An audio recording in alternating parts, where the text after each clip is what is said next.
Next from Springfield, State Treasurer Mike Frerichs holds a press conference on Illinois' missed opportunities, the costs of not having a state budget. This runs about 20 minutes. We're here today to explain the costs associated with not having a budget. There's been lots of discussion about this, but we want to clarify the role in the Treasurer's office. As Treasurer, my office invests money on behalf of the state of Illinois. The budget impasse required our office to change our typical asset allocation. And that change meant we missed out on about $7.8 million in investment earnings in the first quarter of this year. Should this impasse continue, it means missing out on about $2.6 million in investment earnings every month, or more than $31 million over the course of the year. And that's $31 million that will have to be found somewhere. $31 million that would have been better off used to open schools, to help with child care for our youth, or assistance for seniors to keep them inside their homes. Now, let me help explain this analysis. State law gives direction to how the Treasurer's office can invest money. That direction has three priorities. The first investment priority is to have money available to pay the state's bills. The second priority is the preservation of capital while investing. And the third priority is to earn a rate of return on our investments. The budget impasse has required my office to alter our preferred investment strategy. Instead of longer-term, higher-yielding investment tools, we've had to move money into shorter-term, less lucrative investments. We've had to do this to make sure cash is available when needed to pay bills. The shift is a direct result of a lack of a budget and new calls for broad, unspecified fund sweeps. This uncertainty rips money out of the pockets of every resident in the state of Illinois, and it especially hurts our most vulnerable. What we need is a budget. A budget is a spending plan. The plan provides guidance on when money is typically and would be needed to be spent. Without this plan, we cannot undertake the appropriate analysis so that we can time our investments to maximize returns while having money available to pay bills. This analysis considers the court orders that have been used to execute approximately 90% of the state budget. However, further court orders for new vendors will add more pressure to shorter-term, lower-yielding investments. Additionally, we also have fund sweeps to consider. Last year, the governor sought, and the General Assembly granted approval for $1.3 billion in fund sweeps. There again is new talk of such a maneuver, which adds further pressure on asset allocation. Let me be clear on one point. There will be headlines tomorrow that say the state lost $30 million as a result of budget impasse. Our investments did not lose money. The $30 million number represents the amounts we will miss in earnings if this budget impasse continues. We will miss these earnings because we'll have to continue the investment strategy that prioritizes shorter-term, lower-yielding investments rather than our preferred longer-term, higher-yielding investments. These are opportunity costs, and missed opportunity costs hurt real people. And some of those people and organizations are with us here today. First, I'd like to invite up to the podium Ms. Tanika Jennings with Metropolitan Family Services. Tanika? Thank you, Treasurer. Good morning. My name is Tanika Jennings. That's spelled T-A-N-E-K-A, last name J-E-N-N-I-N-G-S. And I'm with Metropolitan Family Services. I'm here to talk to you about the human impacts and loss of investment in human lives because of the budget impasse. As one of Illinois' first chartered nonprofits, Metropolitan Family Services is a beacon of hope that Chicago area families have relied on since 1857. Since its inception, Metropolitan Family Services has stood for high-quality programs, strong leadership, and fiscal stewardship. From our leadership through rebuilding efforts after the Great Chicago Fire of 1871, to our advocacy in helping pass the Social Security Act during the Great Depression, to growing our client base by 54% in the last 5 years, whenever challenges arrive, Metropolitan Family Services is there to answer the call. Each year, we provide empowering education, economic stability, emotional wellness, and empowerment or legal aid services to 68,000 Chicago area families, stemming from Chicago, suburban Cook, and also in DuPage County. We operate our services through 7 community centers and dozens of satellite locations throughout the area. Each year, we also supplement the good work of our programs with $5 million of additional private fundraising. By the end of FY16, on June 30th, Metropolitan Family Services will be owed $2.6 million from the state of Illinois. In order to keep our core services open, we've been forced to tap our own credit lines and serve as an involuntary lender to the state. All year long, the low-income families that we serve in our communities and nonprofit providers like Metropolitan Family Services have suffered footing the bill for problems that we did not create. Our agency already made the painful decision in March to cut 3 programs. We cut acute community services, All Our Kids, and Parents as Partners, which is a home visiting program. If payment is not received by June 30th, we will unfortunately have to close 4 additional programs, including SILA, or Community Integrated Living Arrangement, which provides medication, wraparound services, and housing to some of our most vulnerable residents in Illinois who suffer from mental illness. We'll also be forced to close Safe from the Start, serving young children who've been exposed to violence or trauma at an early age. We'll be forced to close our Southwest Side and North Side Healthy Families home visiting programs. And we'll be forced to close Mental Health Juvenile Justice, which helps teens who've had contact with the system not recidivate and get reintegrated well into the community. Altogether, more than 800 of our clients will lose their services and 30 jobs will be lost. The lack of a state budget is really a structural failure. We strongly believe it's hurting our economy. It's definitely causing pain to thousands of families across Illinois, and it's causing irreparable harm to the communities served by agencies like ours. Thank you. Right, Tanika, thank you very much. Next, I'd also like to invite up Simone Kohlinger with AIDS Foundation of Chicago. Simone? Thank you. Good morning. My name is Simone Kohlinger. I'm the Senior Vice President of Programming with the AIDS Foundation of Chicago. My first name is Simone. My last name Kohlinger is Koehlinger. AIDS Foundation of Chicago is a nonprofit organization that works to create equity and justice for people living with or vulnerable to HIV and other chronic diseases. Last year, we signed a contract with the state of Illinois to provide housing support services to highly vulnerable, chronically homeless individuals and families. The state had agreed to support a portion of our housing program that serves clients living in 140 apartments and homes. They have multiple medical and behavioral health conditions and are in need of intensive support to remain healthy and to remain housed. Our housing program is proven to improve lives. So not only is it the right thing to do, it also saves our communities and our state money. Because these clients have a dedicated case manager who helps them access medical care and other critical support services more efficiently, clients are healthier, they're living independently, they're less likely to make unnecessary emergency room visits or be hospitalized for a condition that's preventable. For 11.5 months, we and our partners have continued to provide these life-saving services to the neediest of residents. We fulfilled our promise, and as of today, the state has failed to support the needs of these vulnerable clients. We have not been reimbursed, and as of today, the state owes us over $630,000.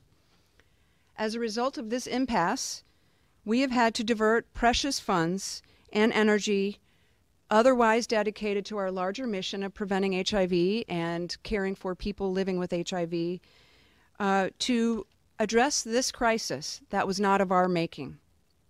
The gridlock has created an unbelievable environment of stress and uncertainty for our staff and for our clients.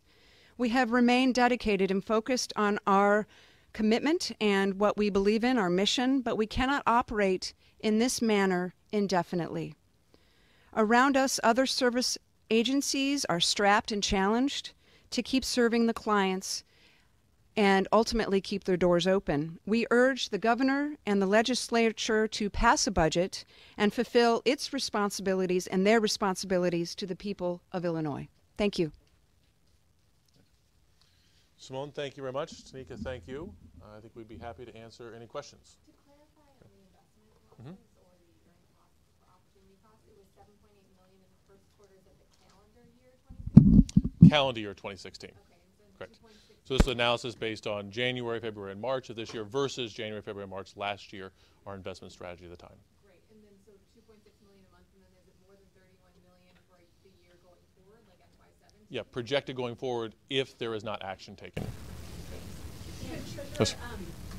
you are of the same party as Mr. Madigan.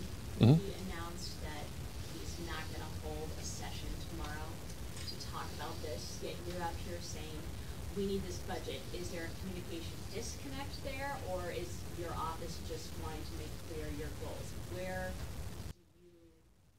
No, I think that everyone involved in this budget has to understand what's at stake, what it's costing the state, in terms of less money coming in than we could bring in, and what it's costing organizations like Metropolitan Family Services or the AIDS Foundation of Chicago. Do you think lawmakers But, should be there tomorrow is what I'm asking, working on this? but we understand how legislation is passed. When the legislature comes back in, they come in to take action on a bill. There's right now no bill. There are working groups working towards that. Those working groups should continue to meet.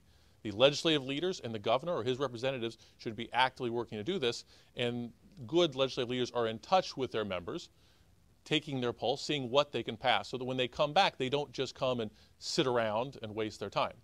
So I think it'd be helpful if people are sitting down across the table, talking face to face, but I'm not sure you accomplish that with 180-some people sitting around a table. What could they possibly be talking about now? I mean, they know what the issues are. They've known them for Yeah. over a year. You used to be a legislator Mhm. yourself. Well, there's a lot of skepticism that this is a delay tactic. At least that's what the governor is saying publicly. Well, I think it's clear. If they came together and sat down and just worked on a budget solution, I think they'd get it worked out in a day or two. There's general agreement on what needs to happen in a budget.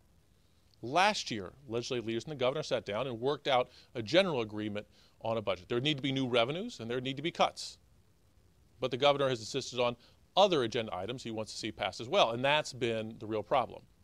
Now, you can want those, but what we want to do is highlight the longer there is a battle of wills, the longer people hold out and delay, the more it costs the state. So you take the speaker's side in this. Well, I think both sides need to come together and work this out, but I think you need to focus first on the budget. You know, the credit rating downgrade that's also going to cost the state more money is troubling, but especially so because it is so avoidable. Are you then saying that you are not supportive of a stopgap budget? You were just critical of fund sweeps and the way you proposed by the governor would sweep even more? Well, I don't think that's the proper way to go forward. It's nice to have something in place, but something in place so that we can actually plan. When we came in, we were making investments as long as 5 years. But if we put that money in, and then the ultimate solution is a $4 to $5 billion in fund sweeps, that money has to be available. According to state law, that's our first investment priority, having money available to pay bills.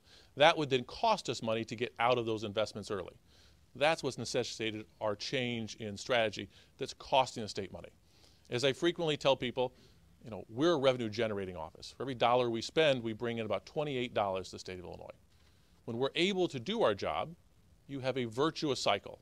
That we do our job, more money comes in, it makes the job of the General Assembly easier. What we have right now is a vicious cycle because we're not able to do our jobs because other organizations are laying people off. There's fewer tax dollars coming into the state, which just means the ultimate solution will mean more in taxes being raised or more in cuts to things like education or important social services like helping our seniors and people with disabilities.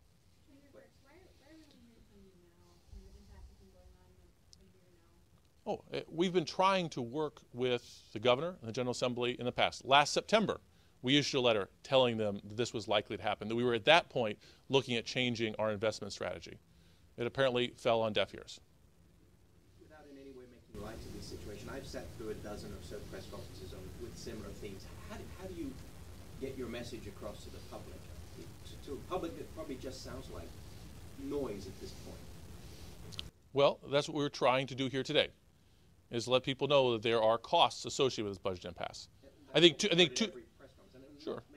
Yeah. Understand you have limited options, but. Yeah, there are limited options, but I think people have maybe grown complacent. Many people have said, well, we've made it now in our 12th month without a state budget. Why do we need something right now? Well, some people have made it for a while because they've been able to borrow.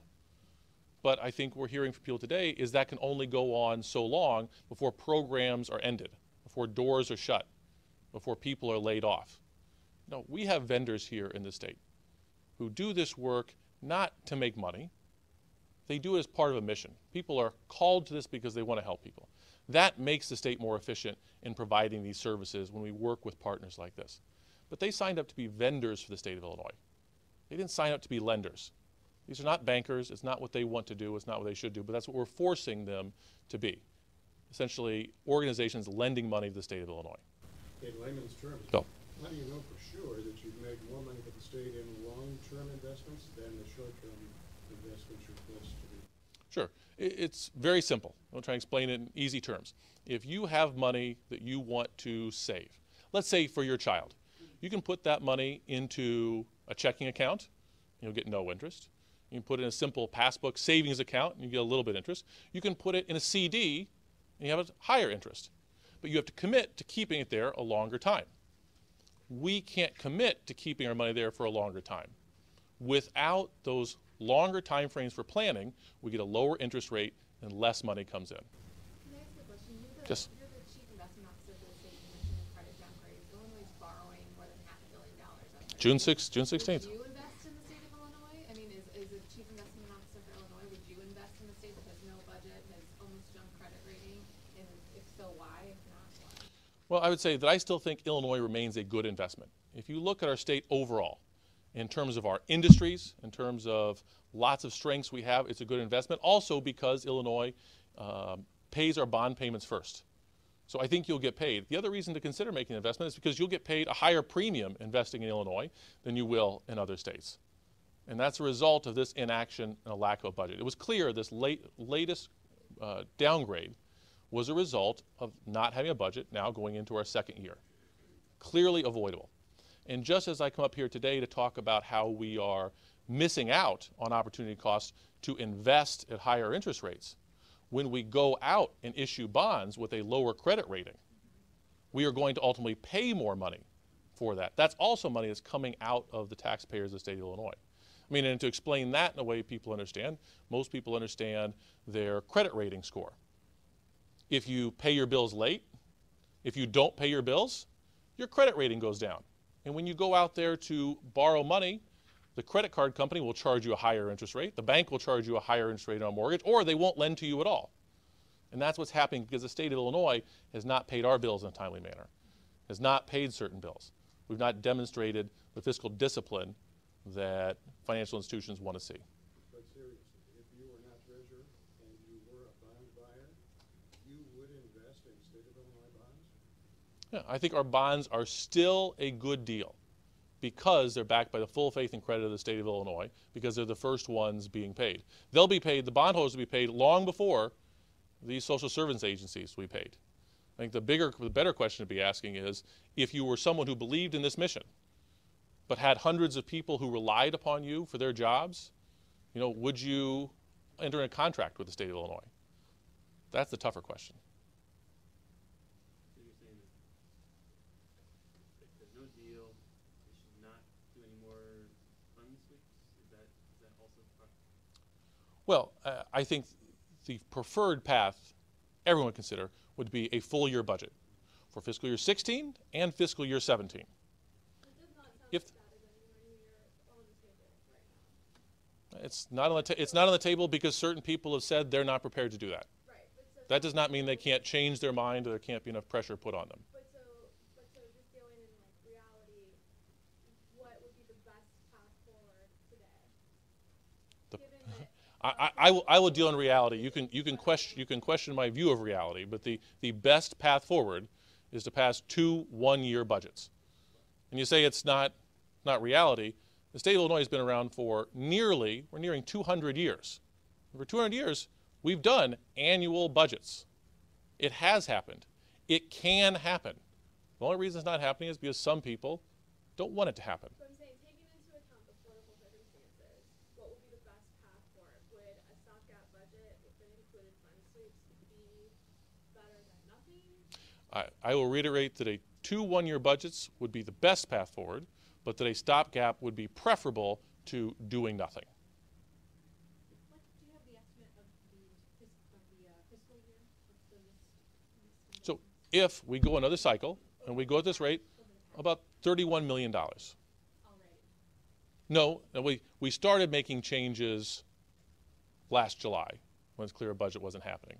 And we started getting out of some of our positions, our longer term positions as they came available. You can't just make these changes overnight because we are committed to certain periods. But we've did our analysis starting January of this year through March of this year.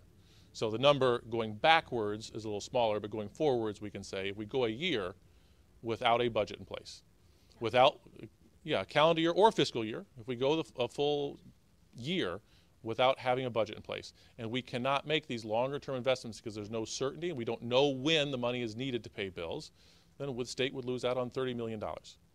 Now, in the grand scheme of things, when you're looking at budgets in the 30 billions of dollars, that's not an awful lot. But when you look at agencies and the value they provide to the state, in terms of people's lives, $30 million would go a long way to helping just 2 of these agencies up here today.